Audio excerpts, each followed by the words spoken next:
اعوذ باللہ من الشیطان الرجیم بسم اللہ الرحمن الرحیم۔ دوزخ و قیامت کے اجمالی احوال۔ ذرا غور تو فرمائیے، قیامت کے روز کیا حال ہوگا، اس وقت کیا حال ہوگا جب سب لوگ پریشان حال ہوں گے۔ کوئی پسینے میں ٹخنوں تک، کوئی گھٹنوں تک، کوئی پیٹ تک، کوئی گلے تک ڈوبا ہوا ہوگا۔ نفسی نفسی کا عالم ہوگا، ہر شخص اپنی فکر میں لگا ہوگا۔ مجرمین پر تاریکی چھا جائے گی، شعلہ مارتی ہوئی آگ گھیر لے گی۔ وہ تباہی و ہلاکت کا یقین کر لیں گے، لوگ گھنٹے کے بل بیٹھ جائیں گے۔ ایک پکارنے والا پکار کر کہے گا، فلاں بن فلاں کہاں ہے؟ جس نے دنیا میں امیدوں و آرزو اور خواہشات کے سہارے زندگی گزاری، بداعمالی، گناہ اور نافرمانیاں کرتا رہا۔ لوہے کے ہتھوڑے سے اس کو ماریں گے، پھر برا بھلا کہیں گے اور سخت عذاب کے لیے گھسیٹ کر لے جائیں گے اور جہنم میں یہ کہہ کر ڈالیں گے، لے اس کا مزہ، تو بڑا معزز مکرم ہے۔ وہاں طرح طرح کے عذاب ہوں گے، وہاں سے خلاصی کا کوئی راستہ نہ ہوگا۔ تباہی و بربادی سامنے ہوگی، چیخے چلائیں گے، دعائیں مانگیں گے، وعدے کریں گے، لیکن سب بے سود جواب ملے گا۔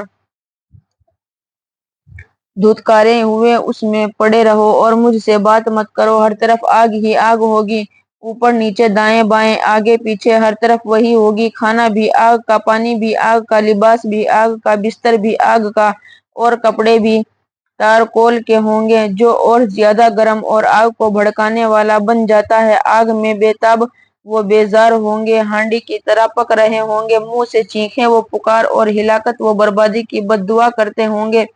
پیاس کی وجہ سے جگر شک ہو جائے گا، روتے روتے آنکھیں بہہ کر رخساروں پر نکل پڑیں گی، چہرے کا گوشت ختم ہو جائے گا، کھال پک جائے گی، لیکن یہ عذاب ان کو مستقبل ہوتا رہے گا۔ فرمایا، جب کبھی ان کی جلدیں پک جائیں گی، ہم ان کی جلدوں کو بدل کر دوسری کر دیا کریں گے تاکہ وہ برابر تازہ عذاب چکھتے رہیں۔ بتلائیں اس وقت کیا حال ہوگا جب چہرے جل کر کوئلہ ہو چکے ہوں گے، آنکھیں اندھی، زبانیں گنگ ہو چکی ہوں گی، کمر ٹیڑھی اور ہڈیاں ریزہ ریزہ، کان ختم، کھال ٹکڑے ٹکڑے ہو چکی ہوں گی، ہاتھ گلے میں باندھ دیا جائیں گے، چہرے کے بل چلیں گے، لوہے کے کانٹے آنکھوں اور منہ میں لگ رہے ہوں گے، سانپ بچھو ڈس رہے ہوں گے۔ ایک ایسی وادی ہوگی جس سے جہنم بھی روزانہ 70 مرتبہ پناہ مانگے گی۔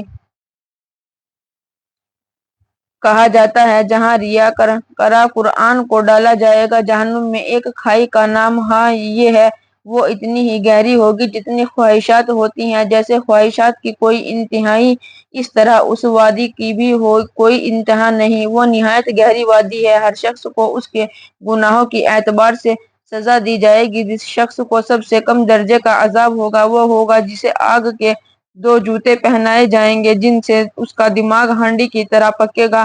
بھلا جس کو سخت عذاب ہوگا، اس کا کیا حشر ہوگا؟ دنیا میں آگ میں انگلی ڈال کر اندازہ کر لیجئے کیسی تکلیف ہوتی ہے، اور پھر یہ تو دنیا کی وہ آگ ہے جو اس آگ کا 70واں حصہ ہے، اس سے بھی 70 مرتبہ پانی میں ڈال کر بجھایا گیا ہے، تب دنیا والوں کے استعمال کے قابل ہوئی، لیکن پھر بھی اس کی ذرا اس لپٹ انسان کو جھلسا دیتی ہے، آبلہ ڈال کر جسم کو سوزش والم میں مبتلا کر دیتی ہے، شکل و صورت بگاڑ دیتی ہے۔ جہنم نہایت شدید، سخت، خوفناک اور ایسی گرم ہے کہ اسے خود پروردگار عالم سے اپنی شدت حرارت کی شکایت کرنی پڑتی اور اسے گرم کم کرنے کے لیے 2 سانسیں لینے کی اجازت دی گئی۔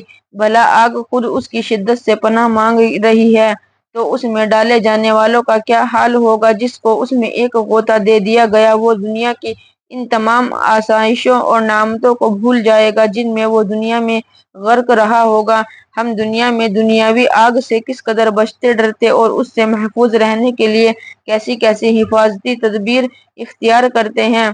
مہم آگ سے بچنے کے لیے آگ کا بیمہ کرایا جاتا ہے، گھر اور گاڑیوں میں آگ بجھانے والے آلات رکھے جاتے ہیں، کیونکہ نہ ہم جہنم کی آگ سے بچنے کا بیمہ کرا لیں، پیش بندی کر لیں، اپنے آپ کو اور اپنی بیوی بچوں کو اس آگ سے محفوظ کر لیں۔ آج معاملہ بہت آسان ہے، اور وہ اس طرح کہ اللہ تعالیٰ کے احکامات پر عمل ہو، نبی کریم صلی اللہ علیہ وسلم کے بتلائے ہوئے طریقے اختیار کیے جائیں، گناہوں نافرمانیوں سے بچا جائے اور پہلے سے ہوشیار رہا جائے۔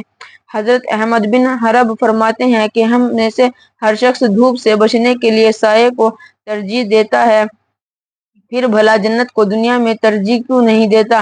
حضرت عیسیٰ علیہ السلام نے فرمایا، کتنے ہی صحیح، تندرست و تنوع جسم، خوبصورت چہرے و فصیح زبانیں دوزخ میں چیخ چلا رہی ہوں گی۔ حضرت داؤد علیہ السلام نے فرمایا، اے اللہ، میں دھوپ کی گرمی برداشت نہیں کر سکتا، بھلا دوزخ کی آگ کی گرمی کیسے برداشت کروں گا؟ آپ کی رحمت کی آواز برداشت نہیں کر سکتا تو پھر بھلا عذاب کی آواز کیسے برداشت کروں گا؟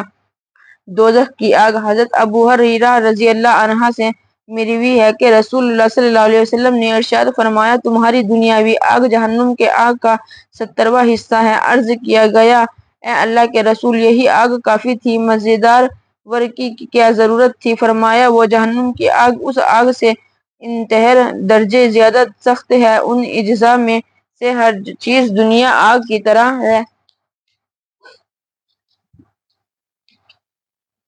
علماء کرام نے لکھا ہے کہ 70 کے عدد سے مخصوص یہ عدد مراد نہیں ہے، بلکہ 70 یا سود وغیرہ کے عدد سے کثرت مراد ہوتی ہے اور اس میں مبالغہ مقصود ہوتا ہے۔ حکمت کا تقاضا یہ ہے کہ اللہ جل شان کی آگ دنیا کی آگ سے زیادہ سخت اور تیز ہوتا ہے۔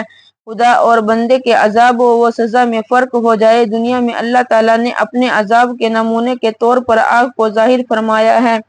امام غزالی رحمۃ اللہ نے لکھا ہے کہ جہنم کی آگ اور دنیا کی آگ میں کوئی نسبت ہی نہیں ہے، لیکن چونکہ دنیا میں دیا جانے والا سب سے سخت عذاب آگ سے ہوتا ہے، اس لیے اس کو نمونے کے طور پر ذکر کر دیا گیا ہے۔ اگر دوزخیوں کے سامنے دنیا کی آگ کر دی جائے تو وہ جہنم کی آگ سے بچنے کے لیے دنیا کی آگ میں کود پڑیں۔